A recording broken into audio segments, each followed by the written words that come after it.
ಅವರೆಕಾಳು ಎಲ್ಲ ಪದಾರ್ಥನ ಹುರ್ಕೊಂಡಿದ್ದಾಗಿದೆ. ನಿಮಗೆ ಅವರೆಕಾಳು ಜೊತೆಯಲ್ಲಿ ಅವಲಕ್ಕಿ ಬೇಡ ಅಂತ ಹೇಳಿದರೆ ಇಷ್ಟೇ ಪದಾರ್ಥನ ಮಿಕ್ಸ್ ಮಾಡಿಕೊಂಡು ಮಿಕ್ಸರ್ ಮಾಡ್ಕೋಬೋದು. ಅವಲಕ್ಕಿ ಹಾಕಿದರೆ ಸ್ವಲ್ಪ ಕ್ವಾಂಟಿಟಿ ಜಾಸ್ತಿ ಆಗುತ್ತೆ. ನಮಸ್ತೆ ಎಲ್ಲರಿಗೂ, ಎಲ್ಲರನ್ನು ಸುಸೀಸ್ ಕಿಚನ್ಗೆ ಸ್ವಾಗತ ಮಾಡಿಕೊಂಡು ಇವತ್ತು ಅದ್ಭುತವಾದ ಒಂದು ರೆಸಿಪಿ ಮಾಡ್ತಾ ಇದ್ದೀನಿ. ಬನ್ನಿ ಹೇಗೆ ಮಾಡೋದು ನೋಡೋಣ. ಇವತ್ತು ಅದ್ಭುತವಾದ ಒಂದು ಮಿಕ್ಸರನ್ನು ಮಾಡ್ತಾ ಇದ್ದೀನಿ. ಅದು ಯಾವುದರಿಂದ ಅಂತ ಹೇಳಿದ್ರೆ ಇಕ್ಕಿದ ಅವರೆಕಾಳಿಂದ ಮಾಡ್ಕೊಳ್ತಾ ಇದ್ದೀನಿ. ನೀಟಾಗಿ ಬೆಳೆದ ಅವರೆಕಾಯಿನ ತಗೋಬೇಕು, ಎಳೆದು ತಗೋಬೇಡಿ. ನೀಟಾಗಿ ಇಟ್ಕೊಂಡಿದ್ದೀನಿ.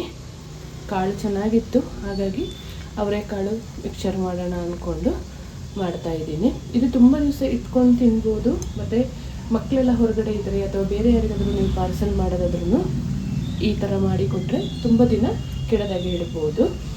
ಇದನ್ನು ಬಿಸಿಲಲ್ಲಿ ಒಣಗಿಸೋಕ್ಕೆ ಹೋಗಬೇಡಿ.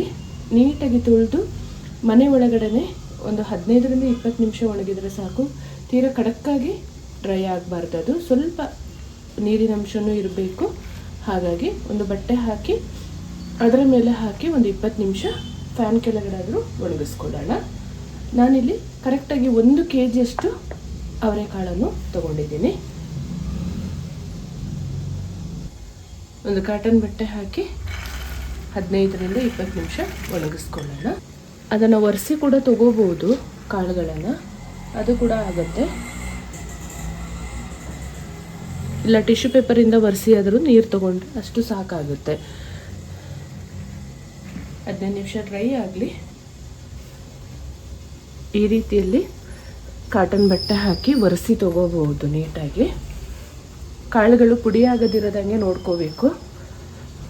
ಬೇಗನೆ ಮಾಡ್ಕೋಬೇಕು ಅಂದರೆ ಈ ಮೆಥಡನ್ನು ಫಾಲೋ ಮಾಡಿ. ಅವರೆಕಾಳು ಮಿಕ್ಸರ್ ಮಾಡ್ಕೊಳ್ಳಲು ಏನೇನು ಬೇಕು ನೋಡೋಣ. ಅವರೆಕಾಳು ಈ ರೀತಿಯಲ್ಲಿ ಒಣಗಿಸ್ಕೊಂಡಿದ್ದೀನಿ. ಹಂಗಂದ್ಕೊಂಡು ಬಿಸಿಲಲ್ಲೆಲ್ಲ ಖಡಕ್ಕಾಗಿ ಒಣಗಿಸ್ಕೊಳ್ಬೇಡಿ, ಮನೆ ಒಳಗಡೆ ಒಣಗಿಸ್ಕೊಳ್ಬೇಕು. ಅರ್ಧ kg ಅಷ್ಟು ದಪ್ಪ ಅವಲಕ್ಕಿಯನ್ನು ತೊಗೊಂಡಿದ್ದೀನಿ, ತೆಳು ಅವಲಕ್ಕಿ ಅಲ್ಲ. ಒಂದು ಕೊಬ್ಬರಿನ ಕಟ್ ಮಾಡಿ ಇಟ್ಕೊಂಡಿದ್ದೀನಿ. 250 ಗ್ರಾಮ್ ಅಷ್ಟು ನೆಲಗಡಲೆಯನ್ನು ತೊಗೊಂಡಿದ್ದೀನಿ. ಒಂದು 150 ಗ್ರಾಮ್ ಅಷ್ಟು ಕಡಲೆಪಪ್ಪನ್ನು ತೊಗೊಂಡಿದ್ದೀನಿ. ಒಂದು 50 ಗ್ರಾಮ್ ಅಷ್ಟು ಬಾದಾಮನ್ನು ತೊಗೊಂಡಿದ್ದೀನಿ. ಒಂದು 50 ಗ್ರಾಮ್ ಅಷ್ಟು ಗೋಡಂಬಿಯನ್ನು ತೊಗೊಂಡಿದ್ದೀನಿ. ಬ್ಯಾಡಗಿ ಮೆಣಸನ್ನು ಈ ಥರ ಕಟ್ ಮಾಡಿ ಇಟ್ಕೊಂಡಿದ್ದೀನಿ. ಎಲ್ಲ ಪದಾರ್ಥ ಹುರ್ಕೊಳ್ಳೋಕ್ಕೆ ಒಂದು ಬಾಣಲೆಯನ್ನು ಒಲೆ ಮೇಲೆ ಇಟ್ಕೊಂಡಿದ್ದೀನಿ. ಬಾಣಲೆ ಸ್ವಲ್ಪ ಸಣ್ಣದಾಗಿ ಇಟ್ಕೊಳ್ಳಿ, ಯಾಕೆ ಅಂತ ಹೇಳಿದ್ರೆ ಈ ಥರ ಜಾಲರಿ ಎಣ್ಣೆ ಒಳಗಡೆ ಹೋಗಬೇಕು, ಇದರಲ್ಲಿ ಹುರಿಬೇಕು. ಹಾಗಾಗಿ ತೀರಾ ದೊಡ್ಡದು ಇಟ್ಕೋಬೇಡಿ. ಜಾಲರಿನ ಈ ಥರ ಇಟ್ಟು ಸ್ವಲ್ಪ ಸ್ವಲ್ಪ ಅವರೆಕಾಳು ಹಾಕ್ಕೊಂಡು ಫ್ರೈ ಮಾಡ್ಕೋಬೇಕು. ಉರಿ ಕಡಿಮೆ ಮಾಡ್ಕೋಬೇಕು, ನಿಧಾನವಾಗಿ ಫ್ರೈ ಆಗಬೇಕು ಅವರೆಕಾಳು. ಈ ಹದದಲ್ಲಿ ಫ್ರೈ ಮಾಡಿಕೊಂಡ್ರೆ ಆಯಿತು.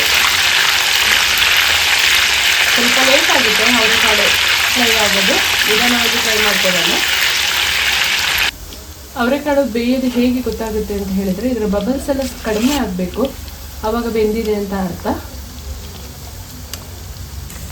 ದಪ್ಪ ಇರೋದು ಈ ಥರ ಸಣ್ಣಕ್ಕಾಗಬೇಕು ನೋಡಿ, ಟ್ರಾನ್ಸ್ಪರೆಂಟ್ ಆಗಬೇಕು, ಆವಾಗ ಬೆಂದಿದೆ ಅಂತ ಅರ್ಥ. ಎಲ್ಲವನ್ನು ಇದೇ ಥರ ಮಾಡ್ಕೊಳ್ಳೋಣ. ಎಣ್ಣೆ ಚೆನ್ನಾಗಿ ಸೋರಿಸ್ಕೊಳ್ಬೇಕು, ಸ್ವಲ್ಪವೂ ಎಣ್ಣೆ ಇರಬಾರ್ದು. ಎಣ್ಣೆ ಜಾಸ್ತಿ ಇದ್ದರೆ ತುಂಬ ದಿನ ಇಡೋಕ್ಕಾಗಲ್ಲ, ಬೇಗ ಹಾಳಾಗುತ್ತೆ. ಇದೊಂದು ಗಮನದಲ್ಲಿರಲಿ. ಪಾತ್ರೆಗೆ ಹಾಕೊಳ್ಳುವಾಗ ಇದೊಂದು ಸೌಂಡ್ ಬರಬೇಕು, ಆವಾಗ ಕರೆಕ್ಟಾಗಿ ಬೆಂದಿದೆ ಅಂತ ಅರ್ಥ. ಎಲ್ಲವನ್ನು ಇದೇ ಥರ ಮಾಡ್ಕೊಳ್ಳೋಣ. ಅವರ ಬೇಳೆನೆಲ್ಲ ಹುರ್ಕೊಂಡಾಯಿತು. ಬಾದಾಮಿ ಹಾಕ್ಕೊಂಡು ಹುರ್ಕೊಳ್ಳೋಣ. ಎಲ್ಲವನ್ನು ಕರೆಕ್ಟಾಗಿ ಹುರ್ಕೋಬೇಕು.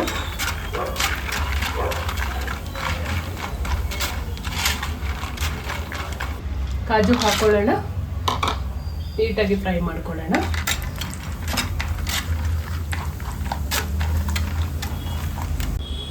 ನೆಲಗಡಲೆ ಹಾಕಿ ಹುರ್ಕೊಳ್ಳೋಣ. ನೆಲಗಡಲೆ ಸ್ವಲ್ಪ ಸ್ವಲ್ಪ ಹಾಕ್ಕೊಂಡು ಹುರ್ಕೊಳ್ಳಿ, ಆವಾಗ ಬೇಗ ಆಗುತ್ತೆ. ಎಣ್ಣೆ ಚೆನ್ನಾಗಿ ಸೋರಿಸ್ಕೊಳ್ಬೇಕು. ಕೊನೆಯದಾಗಿ ನಾವು ಅವಲಕ್ಕಿ ಹಾಕ್ಕೊಂಡು ಹುರ್ಕೋಬೇಕು, ಯಾಕೆಂತ ಹೇಳಿದ್ರೆ ಎಣ್ಣೆ ಸ್ವಲ್ಪ ಒಂಥರ ಕಲರ್ ಚೇಂಜ್ ಆಗುತ್ತೆ. ಇದೆಲ್ಲ ಹುರಿದಾದ ಮೇಲೆ ಹುರ್ಕೋಬೇಕು. ಕೊಬ್ಬರಿಯನ್ನು ಹಾಕೊಳ್ಳೋಣ.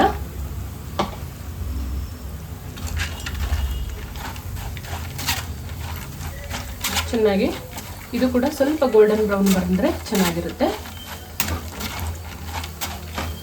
ಬೇಗ ಹಾಳಾಗಲ್ಲ. ಹುರಿಗಡ್ಲೆ ಹಾಕಿ ಹುರ್ಕೊಳ್ಳೋಣ. ಇದು ಕೂಡ ಸ್ವಲ್ಪ ಸ್ವಲ್ಪ ಹುರ್ಕೊಳ್ಳಿ. ಎಣ್ಣೆ ಜಾಸ್ತಿ ಹಾಕೊಂಡ್ರೆ ಸುಮ್ಮನೆ ವೇಸ್ಟ್ ಆಗುತ್ತೆ ಅಂತ ಅಷ್ಟೇ.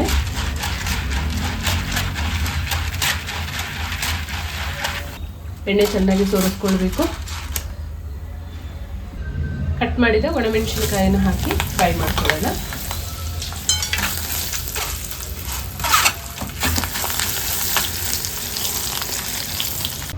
ಕರಿಬೇವು ಸೊಪ್ಪನ್ನು ಹಾಕೊಳ್ತಾ ಇದ್ದೀನಿ. ಕೊನೆಯದಾಗಿ ಅವಲಕ್ಕಿ ಹಾಕೊಳ್ಳೋಣ. ಸ್ವಲ್ಪ ಸ್ವಲ್ಪ ಹಾಕೊಂಡು ಹುರ್ಕೋಬೇಕು.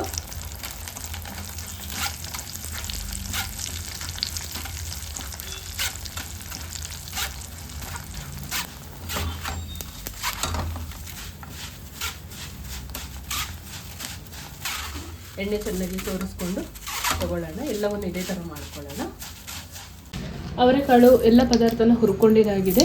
ನಿಮಗೆ ಅವರೆಕಾಳು ಜೊತೆಯಲ್ಲಿ ಅವಲಕ್ಕಿ ಬೇಡ ಅಂತ ಹೇಳಿದರೆ ಇಷ್ಟೇ ಪದಾರ್ಥನ ಮಿಕ್ಸ್ ಮಾಡಿಕೊಂಡು ಮಿಕ್ಸರ್ ಮಾಡ್ಕೋಬೋದು. ಅವಲಕ್ಕಿ ಹಾಕಿದರೆ ಸ್ವಲ್ಪ ಕ್ವಾಂಟಿಟಿ ಜಾಸ್ತಿ ಆಗುತ್ತೆ. ಉಪ್ಪು ಮತ್ತು ಮೆಣಸು ಪೌಡ್ರ್ ಹಾಕ್ಕೊಂಡು ಮಿಕ್ಸ್ ಮಾಡ್ಕೊಳ್ಳೋಣ. ಅವಲಕ್ಕಿ ಕೂಡ ಗರಿಗರಿಯಾಗಿ ಈ ಥರ ಹುರ್ಕೋಬೇಕು. ಅರ್ಧ kg ಗಟ್ಟಿ ಅವಲಕ್ಕಿ ತೊಗೊಂಡಿರೋದು ನಾನು. ಇಷ್ಟ ಆಗಿದೆ ನೋಡಿ. ಎಲ್ಲವನ್ನು ಮಿಕ್ಸ್ ಮಾಡ್ಕೊಳ್ತೀನಿ. ಎಲ್ಲವನ್ನು ಒಂದು ದೊಡ್ಡ ಪಾತ್ರೆಗೆ ಹಾಕಿ ಮಿಕ್ಸ್ ಮಾಡ್ಕೊಳ್ಳೋಣ.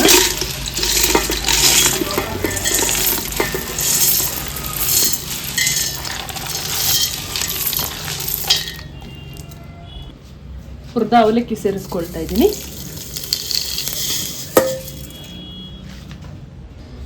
ಸಕ್ಕರೆ ಪೌಡ್ರ್ ಬೇಕಾದರೆ ಸ್ವಲ್ಪ ಹಾಕೋಬೋದು. ಇದನ್ನೆಲ್ಲ ಸ್ವಲ್ಪ ಬೇರೆ ಎತ್ತಿಕೊಂಡು ನಾನು ಇವತ್ತು ಖಾರನೇ ಮಾಡ್ಕೊಳ್ತೀನಿ. ಸಕ್ಕರೆ ಪೌಡ್ರ್ ಹಾಕ್ಕೊಳ್ತಾ ಇಲ್ಲ. ರುಚಿಗೆ ತಕ್ಕಷ್ಟು ಉಪ್ಪು ಪೌಡ್ರನ್ನು ಹಾಕ್ಕೊಳ್ತೀನಿ. ಸ್ವಲ್ಪ ಬ್ಲ್ಯಾಕ್ ಸಾಲ್ಟನ್ನು ಯೂಸ್ ಮಾಡ್ತೀನಿ, ರುಚಿ ತುಂಬ ಅದ್ಭುತವಾಗಿರುತ್ತೆ ಅಂತ. ಸ್ವಲ್ಪ ಆಮ್ಚೂರ್ ಪೌಡರ್, ರುಚಿಗೆ ತಕ್ಕಷ್ಟು ಅಚ್ಚ ಖಾರದ ಪೌಡರ್. ಚೆನ್ನಾಗಿ ಮಿಕ್ಸ್ ಮಾಡ್ಕೊಳ್ಳೋಣ. ಮಸಾಲೆ ಎಲ್ಲ ಚೆನ್ನಾಗಿ ಹೊಂದಾಣಿಕೆ ಆಗಬೇಕು. ಆ ರೀತಿಯಲ್ಲಿ ಮಿಕ್ಸ್ ಮಾಡ್ಕೊಳ್ಳೋಣ.